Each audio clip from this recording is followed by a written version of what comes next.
Hey, here's some clips from a recent autocross I did, and we're going to start out here with me bailing out big time, coming down the hill on my first run.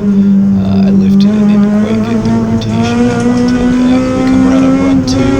I lift here, get entered correctly, but I'm way too hot here, so I just bail out again.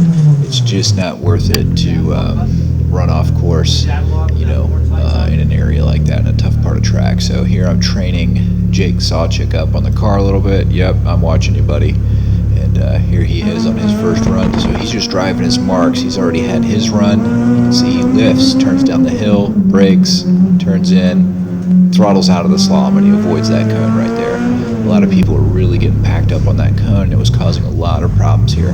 So we'll show Dwayne. It's Dwayne's fastest run. Dwayne uses second gear. He likes the traction of the car in second. Crosses over his hands there a little bit. Comes out. He's already in second. He does a good job here maintaining his speed. Dwayne knows the limits of this car really well. He turns down the hill here just a smidge, gets some extra room, turns in. It's flat throttle.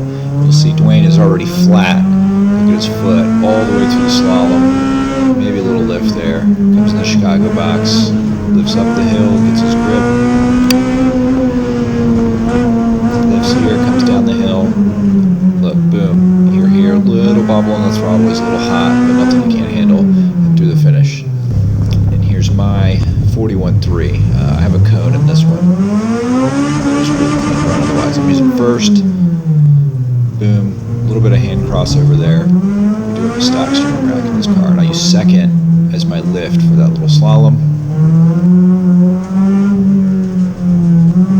Out of the bank here, straighten the wheel up, brake straight, and then turn in. I cut the distance there, and that's where I get a little bit of time on Dwayne. I ended up scoring a 10th better than Dwayne in this event. Flat through the slalom, really quick through the Chicago box, really hooking up the hill. Turn down the hill, a little maintenance throttle there, brake real early. This is a real compromise S-turn, and then full throttle all and accelerate through the finish. It actually got kind of hard for me to stop here, but I hope that shows you, that part of the track really caused a lot of people problems, and somebody ended up in the parking lot there. But yeah, get your speed down early, drive the compromise, and make sure that you are sticking to your fundamentals of accelerating out of the slalom and through the finish in an element like that, not driving it in too hot and getting into a spin.